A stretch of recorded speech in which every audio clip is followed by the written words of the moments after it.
Keinginan untuk menghukum Abu Nawas masih berkecamuk, namun Baginda merasa kesulitan dalam menyusun rencana untuk menjebaknya.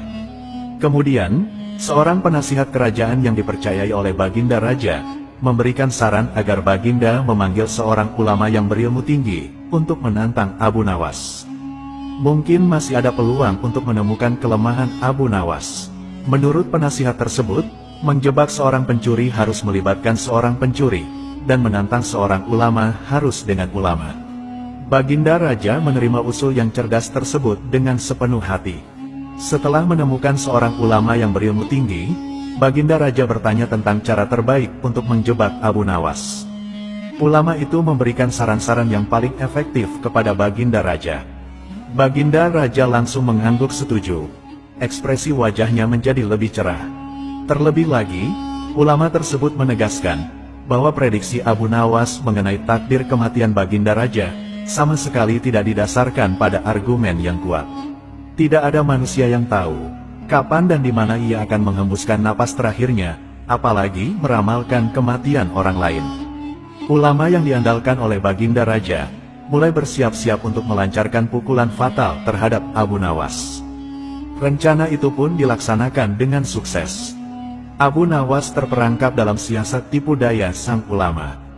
Abu Nawas melakukan kesalahan fatal yang membawanya menuju jurang kehancuran. Ternyata benar pepatah yang menyatakan, sepandai-pandainya tupai melompat, pasti suatu saat akan jatuh juga. Kini Abu Nawas berada dalam situasi yang sangat sulit, dan tidak lama lagi, ia akan menghadapi hukuman mati akibat perangkap ulama yang cerdik. Simpati terhadap nasib Abu Nawas terasa kuat, terutama di kalangan orang miskin dan terpinggirkan yang pernah menerima bantuannya. Namun, walau derai air mata pecinta Abu Nawas mengalir, tidak dapat mengubah takdir hukuman mati yang akan dijatuhkan. Baginda Raja menikmati kemenangannya dengan sepenuh hati. Kegembiraan yang terpancar dari wajahnya belum pernah terlihat sebelumnya. Keyakinan rakyat pada keputusannya semakin kuat. Hanya satu orang yang tetap ragu bahwa kehidupan Abu Nawas akan berakhir tragis. Dia adalah istri Abu Nawas. Bukankah Allah lebih dekat daripada urat leher? Tidak ada yang tidak mungkin bagi Allah yang Maha Perkasa, dan kematian adalah urusan yang mutlak. Semakin dekat hukuman mati bagi Abu Nawas, kegelisahan semakin dirasakan oleh banyak orang. Namun bagi Abu Nawas, situasinya justru berkebalikan. Semakin dekat ancaman hukumannya, hatinya semakin tenang. Bahkan, kesan yang dipancarkan oleh Abu Nawas secerah danau di pagi hari. Baginda Raja menyadari bahwa ketenangan yang ditunjukkan oleh Abu Nawas hanyalah bagian dari upaya tipu daya. Meskipun demikian, Baginda Raja telah bersumpah pada dirinya sendiri untuk tidak terjebak kembali. Di sisi lain, Abu Nawas yakin bahwa selama nyawanya masih melekat, harapan akan terus mengiringi langkahnya. Ia meyakini bahwa Allah tidak akan menciptakan alam semesta ini tanpa diselingi harapan-harapan yang menjanjikan, bahkan di tengah kondisi seberat apapun. Keyakinan semacam ini tidak dimiliki oleh Baginda Raja dan ulama tersebut. Seketika, kesunyian menyelimuti ruangan saat Baginda Raja memberikan sambutan singkat mengenai pelaksanaan hukuman mati terhadap Abu Nawas. Tanpa mengulur waktu lebih lama, Baginda Raja kemudian menanyakan permintaan terakhir kepada Abu Nawas. Dan sebenarnya, pertanyaan ini menjadi momen yang sangat dinantikan oleh Abu Nawas. "Wahai Abu Nawas, adakah permintaan terakhir darimu?" tanya Baginda Raja. "Ada Paduka," jawab Abu Nawas singkat. "Baiklah, sebutkan permintaanmu," kata Baginda Raja.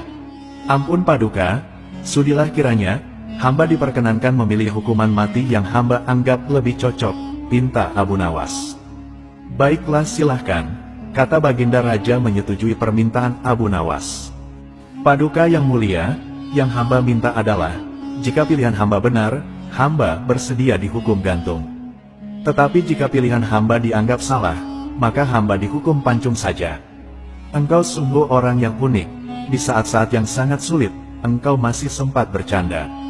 Namun ketahuilah, segala muslihatmu hari ini tidak akan membawamu kemanapun," kata Baginda Raja sambil tertawa. "Hamba tidak bergurau Paduka," ujar Abu Nawas dengan serius. Meski Baginda Raja masih terus tertawa, Abu Nawas tiba-tiba berteriak dengan lantang, "Hamba minta dihukum Pancung Paduka." Semua yang hadir terkejut. Banyak orang belum memahami mengapa Abu Nawas membuat keputusan seperti itu. Tetapi kecerdasan Baginda Raja menangkap sesuatu yang berbeda, sehingga tawa yang semula berderai, tiba-tiba terhenti. Kening Baginda Raja berkerut, mendengar perkataan Abu Nawas. Meski ragu, Baginda Raja tidak berani merubah keputusannya, karena di hadapan ribuan rakyatnya, beliau sudah membiarkan Abu Nawas memilih hukuman mati yang paling cocok untuk dirinya. Dan sekarang, tiba saatnya Abu Nawas untuk membela diri. "Baginda yang mulia, hamba tadi mengatakan bahwa hamba akan dihukum Pancung. Kalau pilihan hamba benar, maka hamba dihukum gantung. Tetapi, di manakah letak kesalahan pilihan hamba sehingga hamba harus dihukum gantung?